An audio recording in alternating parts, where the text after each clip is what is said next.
Okay, हमने already singularity system के जो फॉर्मेट है वो देख चुके हैं, बेसिक देखा है। अब हमें उस फॉर्मेट के अंदर का एडजस्टमेंट देखना है। बिफोर दैट हम लोग एक बार फॉर्मेट को रिवाइज कर ले, बाहर कर ले। तो सबसे पहले हमारे फॉर्मेट पे क्या आता है? Closing capital. कौन सा capital? Closing capital. Add drawings. क्या? Closing capital add drawings. मेरे साथ बोलो तब याद होगा, वरना सब भूल जाओगे रे। पहला क्लोजिंग कैपिटल, फिर एड ड्राइंग्स। क्या? Closing capital add drawings. Drawing के अंदर दो चीजें सर, एक कैश एक काइंड। फिर उसके बाद सर माइनस करना होता है एडिशनल कैपिटल। क्या? माइनस करना होता है एडिशनल कैपिटल। तो क्या मिल जाएगा? मिल जाएगा एडजस्टेड कैपिटल। सर क्या मिल जाएगा? Adjusted capital. एडजस्टेड में से क्या माइनस करेंगे? Opening capital. क्या माइनस करेंगे? Opening capital. जब ओपनिंग कैपिटल माइनस करें तो क्या मिल जाएगा? प्रॉफिट और लॉस बिफोर एडजस्टमेंट। प्रॉफिट और लॉस बिफोर एडजस्टमेंट। अब मिल गया प्रॉफिट लॉस बिफोर एडजस्टमेंट, तो उसमें एडजस्टमेंट सॉल्व करने पड़ेंगे। दो तरह के एडजस्टमेंट हो सकते हैं, या तो इनकम एंड गेन, या तो लॉस और एक्सपेंसेस। अगर इनकम गेन हुआ तो बल्ले बल्ले खुशी होगी, खुशी होगी मतलब प्लस होगा, और लॉस इनकम, लॉस हुआ, नुकसान हुआ, दुखी होगी मतलब माइनस होगा। सिंपल सा। देखो याद करो। सबसे पहले क्या? Closing capital add drawings less additional capital. तो क्या मिलेगा? Adjusted capital. एडजस्टेड कैपिटल मिलेगा, उसके less opening capital. Opening capital minus क्या मिलेगा? Profit loss before adjustment. और उसके साथ एडजस्टमेंट करा, दो तरह के एडजस्टमेंट। खुशी हुई तो ऐड करने का, मतलब इनकम हुई तो ऐड करने का। दुखी हुई तो लेस करने, क्या करने का? लेस करने का, एक्सपेंसेस मतलब। सिंपल सा। अब उसके अंदर क्या क्या चीज है ये सब करने का, तो एंडिंग मिल जाएगा net profit loss before after adjustment. But इसके अंदर क्या क्या चीजें हैं? जैसे कि क्या गया? जस्ट मिनट, हाँ आ गया। जैसे कि सबसे पहले एक्सपेंसेस में देखो, बहुत सारे अलग अलग टाइप के एक्सपेंडिचर है, वैसे अलग अलग टाइप के इनकम भी है आपको। तो सबसे पहले थोड़ा समझने की कोशिश करो कि इसमें से कुछ चीजें जो आपके लिए समझेगा, जैसे कि इंटरेस्ट ऑन ड्राइंग। अभी हमें एज अ बिजनेस सोचना है। क्या बन के सोचना है? As a business. तो अगर हम बिजनेस है तो हमारे ओनर ने हमसे कुछ तो ड्राइंग्स लिया था, तो उसके रिटर्न में वो हमें इंटरेस्ट दे रहा है। समझो कॉन्सेप्ट क्या बोलना चाह रहा हूं। मैं कौन हूं? बिजनेसमैन हूं। और हम नहीं, अब हम कौन है? बिजनेस है। बिजनेसमैन ने हमसे ड्राइंग लिया है, मतलब पैसा लिया है फॉर द पर्सनल यूज। तो हम बिजनेस से आर्टिफिशियल पर्सन, हम उससे इंटरेस्ट चार्ज कर रहे हैं। सर हम कैसे? हमारा रिप्रेजेंटेटिव करेगा यार, तुम समझो ना बात को, दिल की गहराई को समझो यार। ठीक है, तो यहाँ पे कॉन्सेप्ट क्या है कि ड्राइंग पे इंटरेस्ट मिल रहा है, कहीं ना कहीं ड्राइंग्स पे इंटरेस्ट मिल रहा है। इसलिए क्या हो गया? इनकम हो गया। आउटस्टैंडिंग इनकम, इनकम हुआ है, जनरेट हुआ है, मिलना बाकी है। इनकम हुआ है, इंटरेस्ट जनरेट हुआ है, मिलना बाकी है। तो प्रीपेड एक्सपेंसेस 3 महीने का पे करना चाहिए था, पे कर दिया 8 महीने का, मतलब 5 महीने का एक्स्ट्रा पे करके हमने आगे जाके 5 महीने तक आना नहीं मांगने का मेरे पास, क्या है कि नहीं? 3 महीने का पे करना चाहिए था, कितने महीने पे कर दिया? 8 महीने पे कर दिया। तो कहने में प्रीपेड एक्स्ट्रा पे कर दिया, प्रीपेड पहले ही पे कर दिया है। इंटरेस्ट ऑन इन्वेस्टमेंट, हमने कहीं तो इन्वेस्टमेंट किया, बहुत पैसा अपने पास नहीं है, ओके, बहुत पैसा अपने पास, तो हमने क्या किया? एफडी कर दिया, या फिर कहीं पे इन्वेस्टमेंट कर दिया, तो उस पर इंटरेस्ट मिल रहा है या मिलने वाला, कहीं ना कहीं इनकम है। जेब में ऐसा पैसा आएगा, ऐसा आएगा जेब में पैसा, तो इनकम हो गया। Over valued, under valued concept में अलग समझाऊंगा, थोड़ा आप खाली समझने में इतना समझ लो कि ओवर वैल्यूड लाइबिलिटी, मतलब लाइबिलिटी ज्यादा दिख रहा है। एग्जैक्टली उतना लाइबिलिटी नहीं है, बट हमारे बैलेंस शीट में वो ज्यादा दिख रहा है।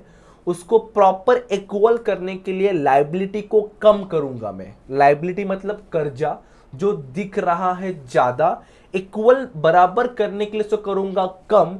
तो लाइबिलिटी कर्जा हो रहा है कम, इसलिए मुझे हो रहा है फायदा। आप ऐसे याद रख सकते हो। ओवर वैल्यूड, ओवर ज्यादा दिख रहा है, उसको इक्वल करने के लिए करेंगे कम, तो लाइबिलिटी कम होगा तो हमें को फायदा, इसलिए ओवर वैल्यूड हमारे लिए फायदा। इनकम, इसलिए इनकम में दिख रहा है। अंडर वैल्यूड अपोजिट, एसेट से प्रॉपर्टी है जो बैलेंस शीट में जितना दिखना चाहिए उतना नहीं दिख रहा है, कम दिख रहा है। इक्वल करने के लिए बढ़ाऊंगा एसेट को, तो एसेट्स का वैल्यू मेरा बढ़ रहा है, तो मेरे हो रहा है फायदा, इसलिए वो इनकम में आ रहा है। सेम इसके अपोजिट आपको नीचे देखने मिलेंगे, अंडर वैल्यूड को ओवर वैल्यूड का, यहाँ पे लिखा नहीं है, सेम अपोजिट आएगा। यहाँ पे ओवर वैल्यूड लाइबिलिटीज है ना, आप लोग यहाँ पे लिख लेना। ओवर वैल्यूड लाइबिलिटी के यहाँ पे एक और यहाँ पे आएगा अंडर वैल्यूड लाइबिलिटीज, और अंडर वैल्यूड एसेट यहाँ पे आएगा ओवर वैल्यूड एसेट। यहाँ पे दो चीज और ऐड होगा एक्सपेंडिचर में, ठीक है। जैसे इंटरेस्ट इन ड्राइंग्स पे इंटरेस्ट मिल रहा था, अब यहाँ कैपिटल हमारे ओनर ने हमारे बिजनेस में इन्वेस्ट किया है, तो उस कैपिटल में इंटरेस्ट देना पड़ेगा। फिर आउटस्टैंडिंग एक्सपेंसेस, पे करना चाहिए था 8 महीने का, पे किया खाली 2 महीने का, 6 महीने का बाकी है, 6 महीने का पे करना बाकी है, मतलब कहीं ना कहीं एक्सपेंसिव लॉसेस हो रहा है, अपने को पे करना पड़ेगा, जेब से जाएगा यार, जाएगा जेब से। Okay, pre receive income, income मिलना ठीक है, 2 महीने का मिलना चाहिए था, 6 महीने का मिल गया। फॉर एग्जाम्पल रेंट पे किसी को हमने रूम दे के रखा हुआ है, उसको देना चाहिए था सिर्फ 2 महीने के लिए, भाई साहब बहुत पैसे वाला है, आके दे के चलेगा 6 महीना, बोला कि आना नहीं 6 महीने तक शकल नहीं दिखाना, तो देना चाहिए था 2 महीने का, अब दे दिया तो 6 महीने का, 4 महीने का एक्स्ट्रा आ गया, तो वो कहीं ना कहीं मेरा पैसा नहीं है यार, सामने वाला का है, इसलिए वो एक्सपेंसिव लॉसेस में फिलहाल दिख रहा है। डेप्रिसिएशन पता है किसी भी फिक्स टेंजिबल एसेट का जब वैल्यू कम होता है, साफ साफ समझ रहा है, एसेट का वैल्यू कम हो रहा है, लॉस हो रहा है। बैड डेट्स आरडीडी उड़ी बाबा, पैसा मिला इन्हें, डुबा दिया, बर्बाद कर दिया, तो वो है बैड डेट्स वाले, जिससे पैसा मिलता ही नहीं, तो ये तो दिख ही रहा है। आरडीडी जिसका डाउट है पैसा मिलेगा नहीं मिलेगा, कहीं ना कहीं लगभग सही हो गया। Interest on bank loan, bank से लोन लिया है, बहुत बहुत पैसा है ना, बैंक से लोन लिया है, इंटरेस्ट पे करने वाले हो या कर रहे हो, तो वो भी तो कहीं का कहीं लॉस हो गया, ऐसे एक्सेट्रा, मतलब और बहुत सारे, जैसे कि मैंने बताया ना कि इसके अपोजिट वाले यहाँ पर आएंगे, जैसे कि यहाँ 2 लिख लेना आप लोग प्लीज, फॉर्मेट में लिख लेना। ओवर वैल्यूड लाइबिलिटी की जगह पे यहाँ पर आएगा, अंडर वैल्यूड लाइबिलिटीज, यहाँ पे अंडर वैल्यूड एसेट्स है तो यहाँ पे आएगा ओवर वैल्यूड एसेट्स आएगा, ठीक है। ये सब करने के बाद हमें क्या मिलेगा, नेट प्रॉफिट लॉस। लेकिन मैंने कहा ना इसमें कुछ गिने चुने एडजस्टमेंट और थोड़ा सा कॉम्प्लिकेशंस होते हैं, जैसे कि इंटरेस्ट ऑन कैपिटल हो गया, इंटरेस्ट ऑन ड्राइंग हो गया, या ओवर वैल्यूड एसेट, तो मैं बता रहा हूँ, देख लो थोड़ा सा प्रैक्टिकल क्वेश्चन भी देखेंगे।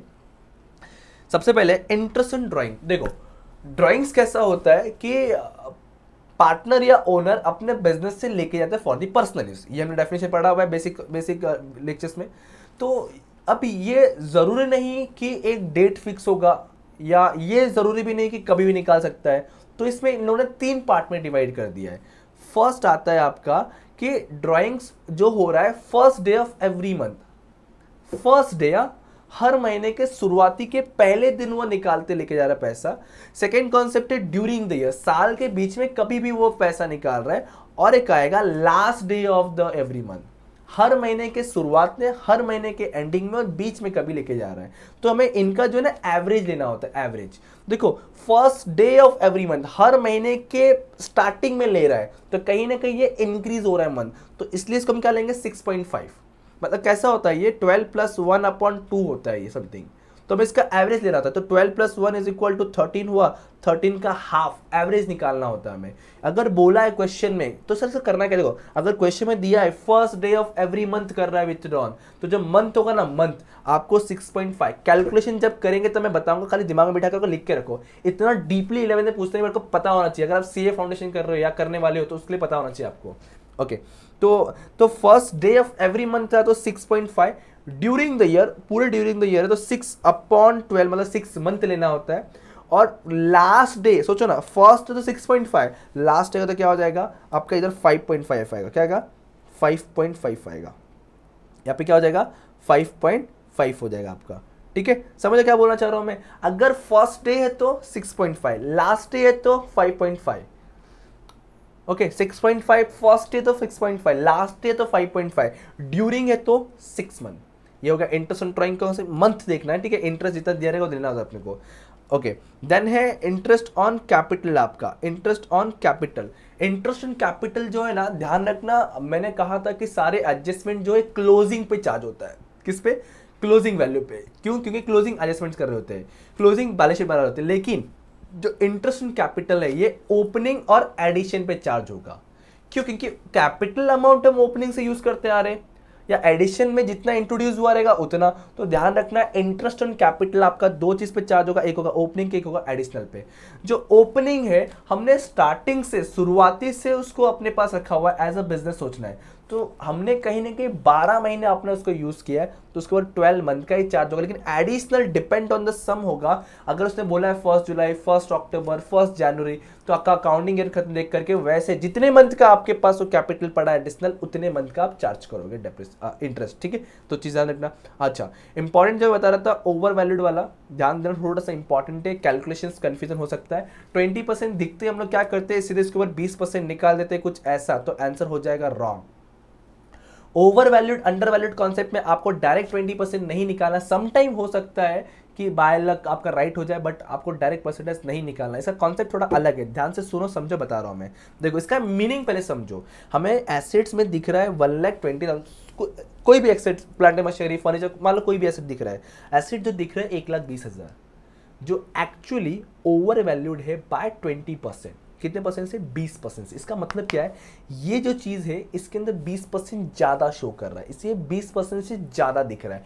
एक्चुअली परसेंटेज कितना होता है? 100 दिखना चाहिए, 100 दिख 20% से ज्यादा रहा है। तो देखो क्या करेंगे, सिंपल सा कैलकुलेशन, 1,20,000 20% से ज्यादा दिख रहा है। 20% से ज्यादा का मतलब हो गया सर 100% होना चाहिए था, प्लस 20% दिख रहा है, मतलब कहीं ना कहीं ये 120% दिख रहा है। तो एक्स्ट्रा कितना है सर? 20%। देखो अगर 1,20,000 120% है तो 20% कितना होगा, आपको ये चीज निकालना है। कैसे निकालोगे सर? क्रॉस मल्टीप्लीकेशन करेंगे, 13 गुणा करेंगे, मतलब आप क्या करोगे, 1,20,000 मल्टीप्लाइड 20 डिवाइड बाय 120 कर दोगे। सिंपल सा कॉन्सेप्ट, ठीक है।